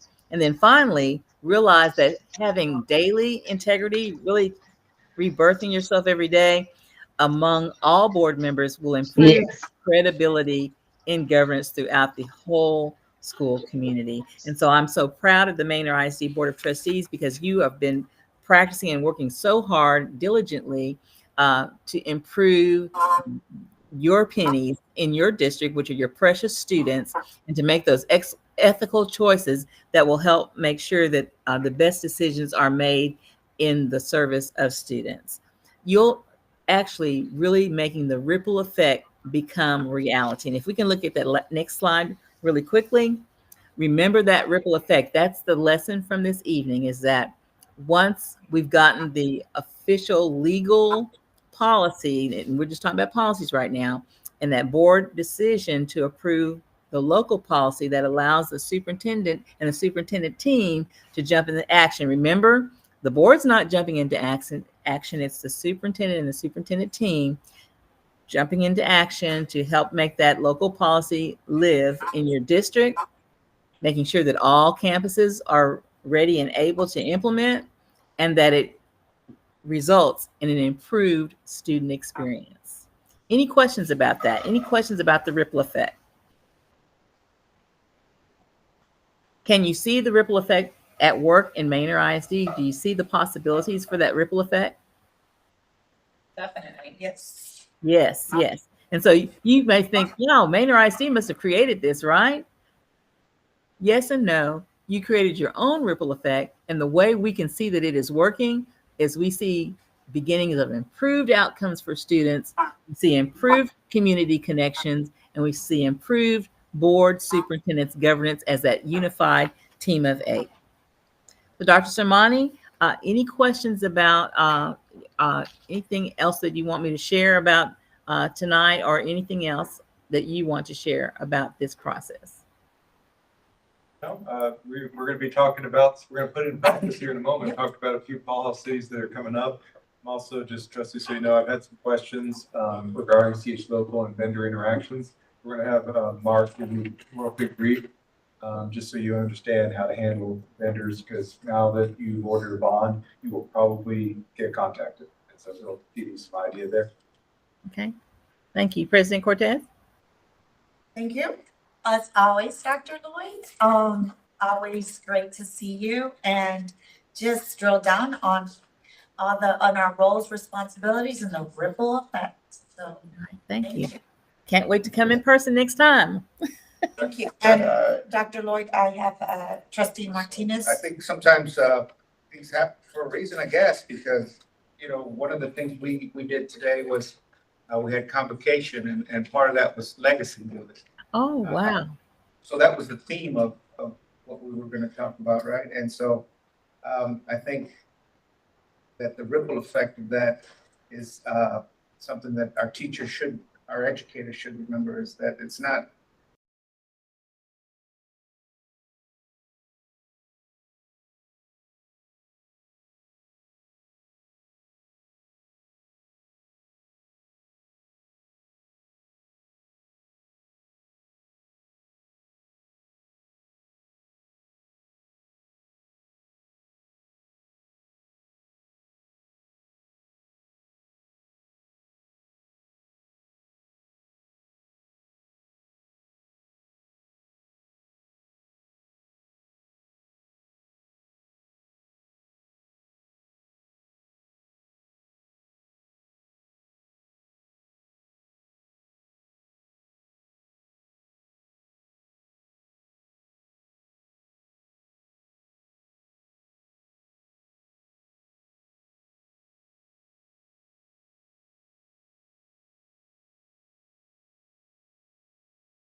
No, this one, that's a lot. I totally missed that one. I know, I saw that at the game, I noticed.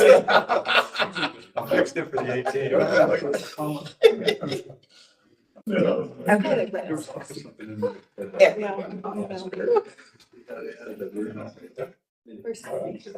Something like this. Yes, yes. I know. What's it gonna say? We require monthly financial information. What? Whether I have. God, my God. Yeah. At least it's not in a hole in a hole. You have to.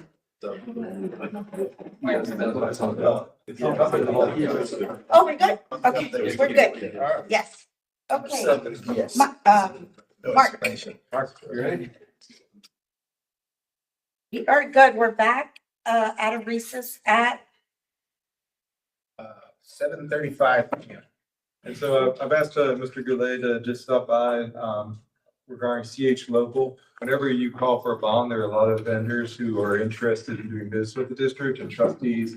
Obviously, we have 3 new trustees, and so trustees get approached oftentimes by these vendors. I don't know if you noticed, there are actually 3 vendors in our audience tonight because they need a written bond. And so oftentimes they'll hang out and try to catch you after a board meeting. They will absolutely look for you at TASB, Tex Ed Con. And so I've asked Mr. Goulet just to answer your questions on what your interactions are allowed to be before we're procuring a contract, when we're procuring a contract, and then after we procure the contract. I think, Mr. Goulet, if you just do those 3 things, and then they can ask whatever questions they have from their experiences. Sure. And again, I'll be brief, like I was last time.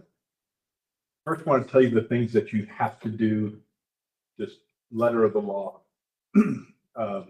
If you have a substantial interest, meaning that you earned a large portion of your income or own part of a business that is either seeks to do business with the district or is doing business with the district. Not that you know somebody or you have contact, but you own or you receive income, that has to be disclosed on a state form and given to the school. Also, if you receive a gift from a vendor or a potential vendor, that has to be disclosed. Although that does not include being a guest at an event, like a sporting event or a dinner, as long as the person who is the vendor is actually present. So if they give you a gift certificate, you got the dinner on your own, that's a gift. If they take you to dinner, that's not part of the disclosure. Those have to be disclosed. Any amount? I Any gift amount? think there is a limit of like $50 or something like that. So pretty much over a certain amount. I'll get back to you on that because it may have changed. But there's 2 forms, a CIQ and a CID form that you can use for that. The others are if you are actually doing business, you own a company and your company, you can do business with the school. You can sell land or buy land from the school. That has to be disclosed in an affidavit, and you have to recuse yourself from voting or deliberation. Okay, so those are the musts. Then we get into that gray area of, okay, a vendor is talking to you about something or another. We know that vendor is looking to decision makers to try to explain why they believe that they would do a good job for the school for goods and services. And you can't blame them for going all the way to the top, to the school board, to the superintendent, or to the cabinet. But we have to understand that as trustees, you want to first of all be conversant of your board operating procedures. And I don't believe that there are any that are specific to vendor relations. But the key is, stay in your lane. And if your lane is that, hey, I'm a trustee, I'm going to vote on this, that you can say, I'm not a decision maker on this topic. And sometimes we have no contact periods where, we've put that as a part of an RFP. That's very common where we say, okay, during this period of time, we have no contact. So be aware. If you can ask if you don't know whether that's been implemented on a specific purchase procedure. And if there is, just, you can't have that contact. The vendor or potential vendor should have been notified of that and should try to contact them. But if there's no period like that, you will be contacted by vendors, or you may be at a convention and you may stop at a booth and learn about some good or service that's being marketed to school districts. That's not illegal. But again, staying in your lane means that you can take something back and say, hey, Dr. Samania, I saw this new company that sells scoreboards for, basketball gyms, and I thought you'd be interested in it. If you think that's something that you want to pass on to him. But remember that that's not your main job. Your main job is not to go out and vet vendors. But there's a reason that vendors are out there. It's just that they want to do business with the school. So if you're disclosing gifts from vendors, if you're disclosing a substantial interest in any income or ownership that you have in vendors, then you're meeting the letter of the law. And then we may also reach out to vendors to, that are current vendors to,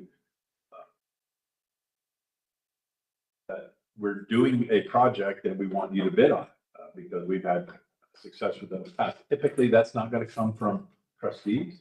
That would usually come from the business office saying, making sure that eligible contractors and vendors were informed of certain RFPs and openings, things like that.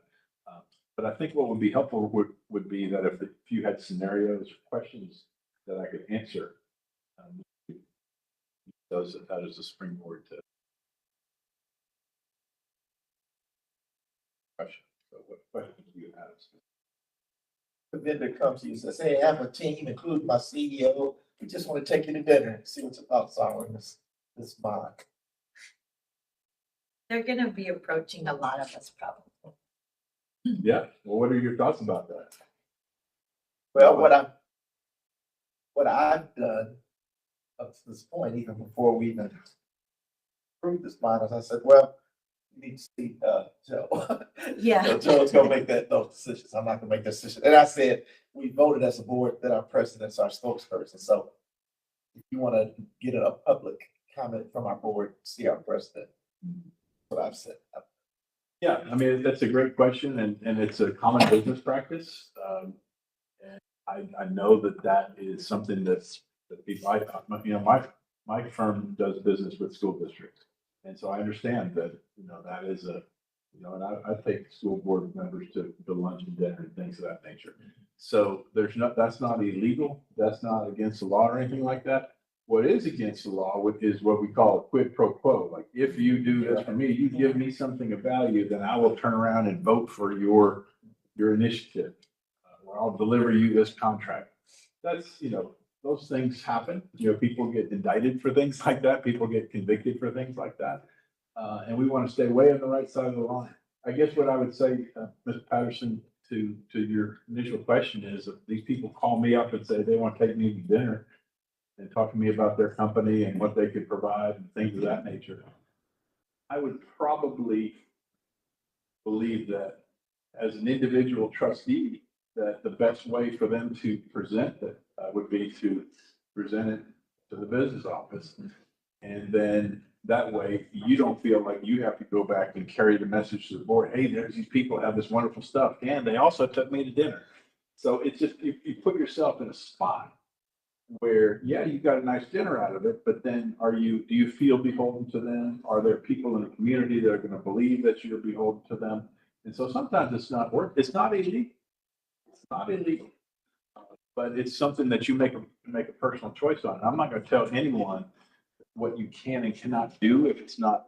I can tell you where the law is, and I can tell you what I've seen in the past. It can put you in a tough spot, both from an appearance standpoint and then from a belief that you may feel in some way indebted or beholden to them, even just subtly. But like I said, it's not unheard of. I know that there are some of purchasing processes that y'all have where you've had a communication blackout from the time that something's posted until the decision is made that no one is supposed to contact. If they have questions about the RFP, they're supposed to have a certain way that they can get their questions answered. But that way it's a fair process. And so you want to be aware of that. Yeah, and it goes back to our policy and systems in place. Before Dr. Sarma, or when Dr. Sarma, I had a lot of questions because it's also protecting the board, you know, transparency in the systems, how it's all, financial, stuff. So I feel confident that, they're getting into a place that there is a really good procurement process, they're updating all that. And I had questions because, I don't want to be in that situation. So I think to me, it really falls on now, like procurement and stuff. Yes, we're gonna have a big conference. Yes, it has to be. Everybody's gonna be there. So, I will tell you, we are probably gonna have an RFQ on the street for architectural services while you are at conference. which is good. Fine, but we do have a blackout where they're not They supposed can. to be, trying to communicate. So my suggestion is just always do what you refer back to me or refer back to Yep. Joe. So, when people reach out to me and say, hey, why don't you go to this thing? I turn them down if I know that we have business that may be pending for the board, because I know you don't want to be put in that position, so I turn them down for you. And I'm also, you refer back to me, if I know we're in a blackout period, I'll deal with it. They know better. They should know better. They get the same forms everybody else does. And I think that's a good practice because I've done that with Dr. Sarmani. I'm in or here. Can you, maybe this is a good person, but I want you to know that it's up to him. Always let them know whatever. Ask whatever information there is. I mean, part of what we're- Hello. Yes. Hey, Dr. Thomas. Hello. Yeah, I would just like to share a couple of comments. Having worked in state and federal accountability for like over 25 years and in other state national organizations, I know a whole bunch of people, just like many of you know a whole bunch of people. But because of that, I will not make it a practice of entertaining one vendor, allowing them to believe that whatever it is that they're trying to say or trying to sell, that I'm going to be their Huckabee. So whenever I get things that may or may not be a part of what we might consider, Manor, but because I have other school districts and things, I just refer to Dr. Simone or pass it on or forward it, just FYI information. And then if he can take it to pass it to the appropriate person, that's fine. But there's not been a commitment from me as a person or Manor ISD for them. And pretty much then they back off and won't keep going. I have a few that, this is the fifth time I've emailed you. And I'm like, I've told you that I have forwarded to the appropriate person. So that gets me out of the weeds of, is it a business office? Is it a curriculum issue? Is it special ed, whatever it is. And that has worked for me over the years, and most especially in working with Dr. Samani and his team. He has the big picture and know where all of the things are. And so that's what I trust him to do. Thank you, Dr. Thomas. Yeah, I think that's the key is that your best bet is to route that information. And even if you're a subject matter, I know that some of you are. I mean, I know there's some trustees that know everything there is to know about construction or special ed or teaching or whatever it might be, or or sports and athletics and things of that nature. Almost everybody has an opinion on the way a building should look and be designed. But kind of like you're doing in your governance training, remember your roles. And then is it worth, getting in too tight with a potential vendor through entertainment and gifts and things to then you feel like, okay, I've got to carry their water to, advocate for them in front of the board. I don't think any of you want to be in that position. I think Mr. Martinez said that. Yeah, so I think part of like what we're doing here today, and talking about this is great. And I think that one way that, keep from going into the weeds is by removing it all together. I think the best way to do that is hopefully, you can look through some of our policies and our practices and make sure that the language is as clear as possible on the steps. And then basically you just follow your steps. But if there is something in there that's vague or can be interpreted by somebody in some way that could lead to that, I think that should be taken up.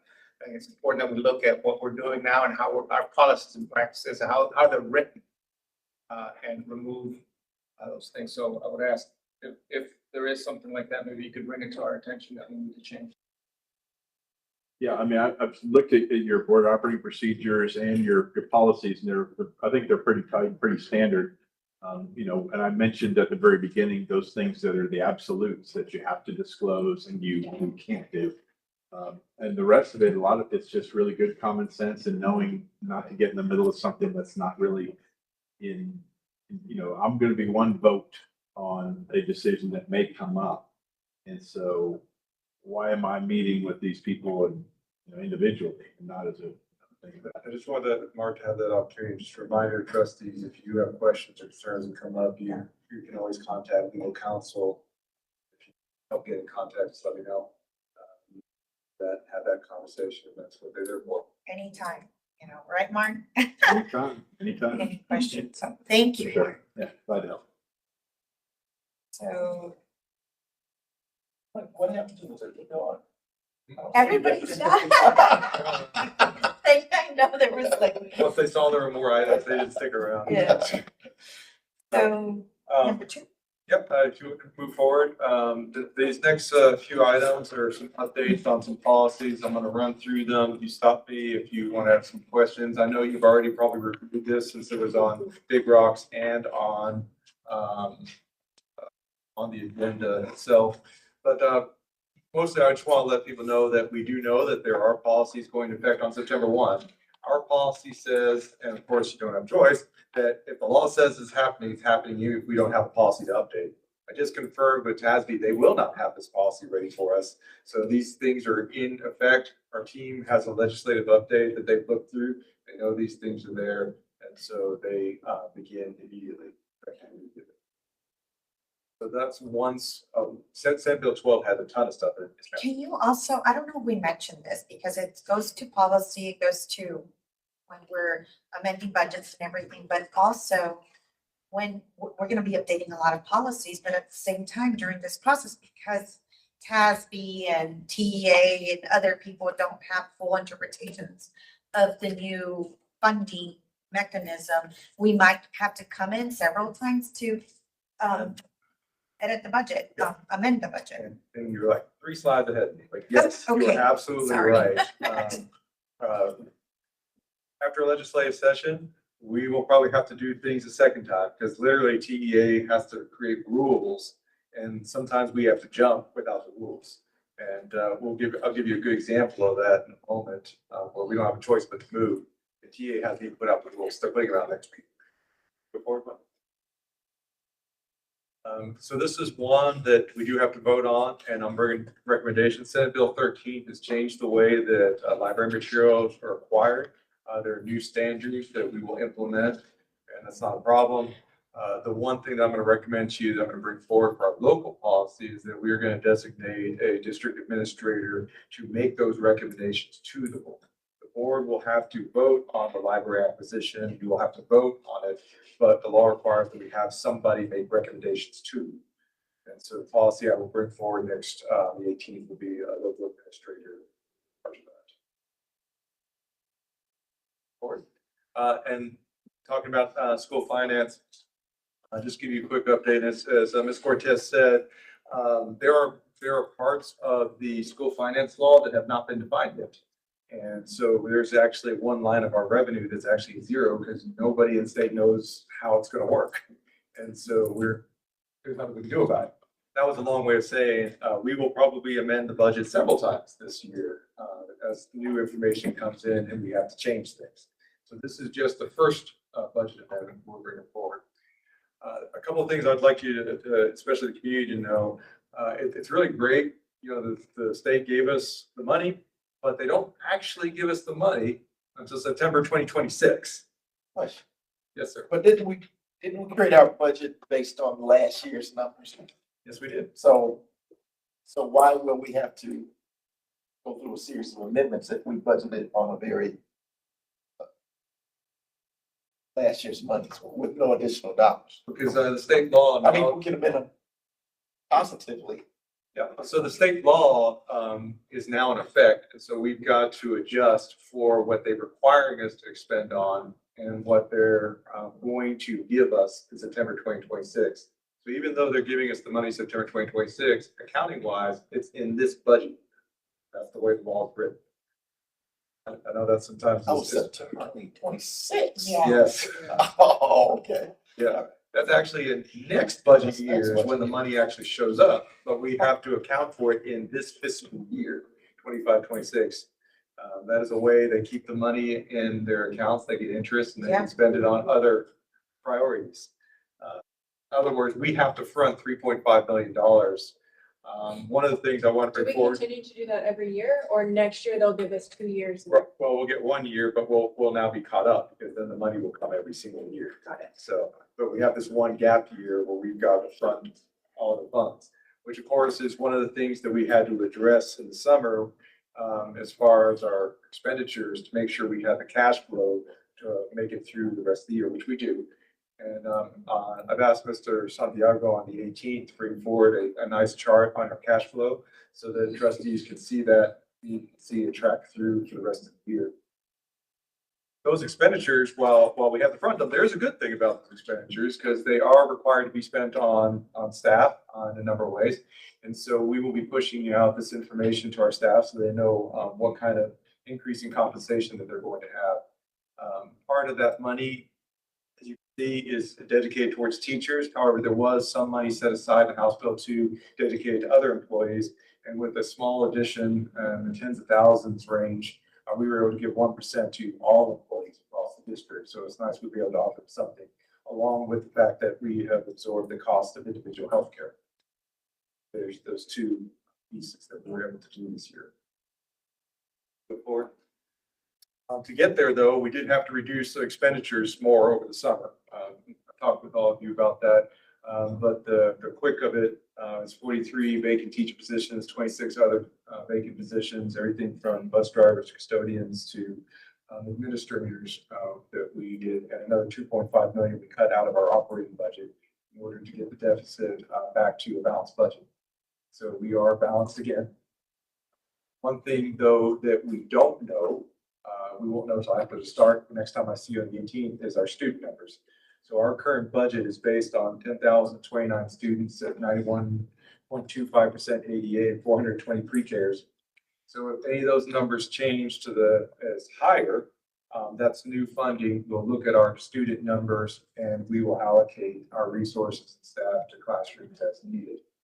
Right now, we are going off of what we have in our system. We have a very transient population, so we have students coming in and going out that first week in large numbers. So we'll see where we fall at that time. As of right now, if all the students show up, class sizes are going to be bigger than people expect at the elementary level. We're talking 26, 27, 28. Once we see those numbers, if we need to adjust because we've got more students or we have less students at one campus, we'll begin the leveling process, which is something we do every year. The difference this year is we're very tight on the budget to keep it balanced. And so we're waiting to the last minute before we begin that leveling process. Important. Speaking of, I'm sorry, I moved on to the next item, Madam President. There's no other discussion on what he was talking about, the finances. Yep, if you go forward one, bro. So speaking of jumping before you have the rules. TEA has not released the rules, nor have they released the model policy. So we will bring forward a policy in alignment with what we understand the law to be with our legal guidance. And so this is just a really quick synopsis of that. We obviously have some regulations. We have the student code of conduct. We've been putting out email, social media, even old school newspaper and print out there.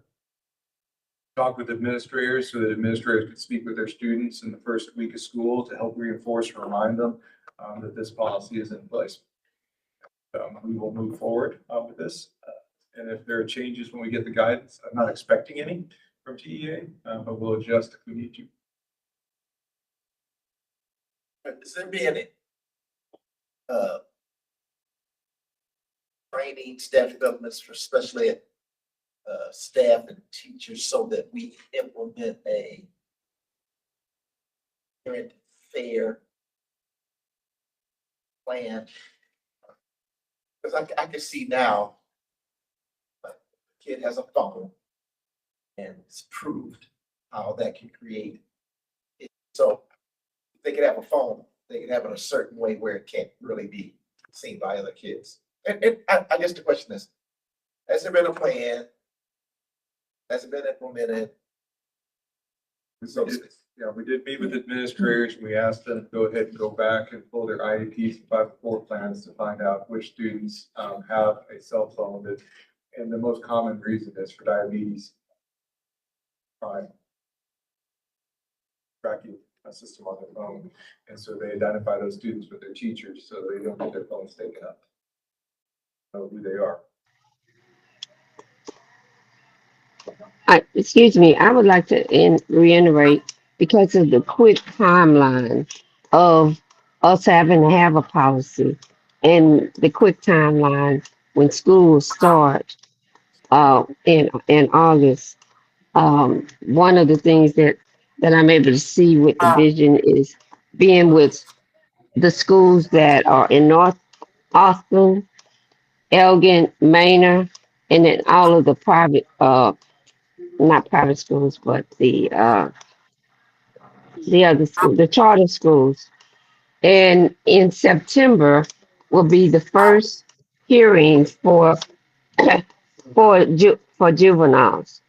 And we want to make sure that we've had all of our policies discussed and implemented because there will be a whole line of people who will want to challenge us if we don't have a chapter, if we don't have one. And the other part of that is that there are a few of our surrounding districts who have put in a policy by their board and have sent out to the parents and to the students what that procedure is going to be. And we really, really in Maynard don't want to be one of the ones that's slow about doing this policy so that it will open up bigger opportunities for parents to challenge and for school districts to go in line and be before the court because of the the policy on cell phones because they are rampant all over the state. So I just like to encourage us to make this one as a priority as Dr. Simone has put forward. And yeah, especially it has some of the ramifications, but it's not a whole lot that will say a kid cannot communicate. I mean, can't move if they don't have a cell phone in their hand. So I just want to caution us for being proactive. We will continue to push out information every single chance we get along those lines to make sure everybody's aware as we possibly can. Thank you, Dr. Thomas.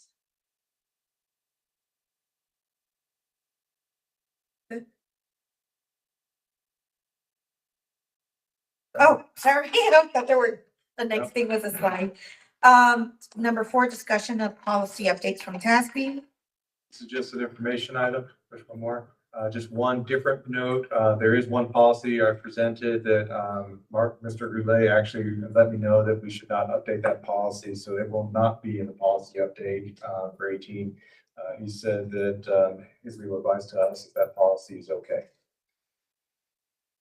BE local. Okay. Asterisk on there. That is the one regarding board operating procedures. He said our procedures are fine.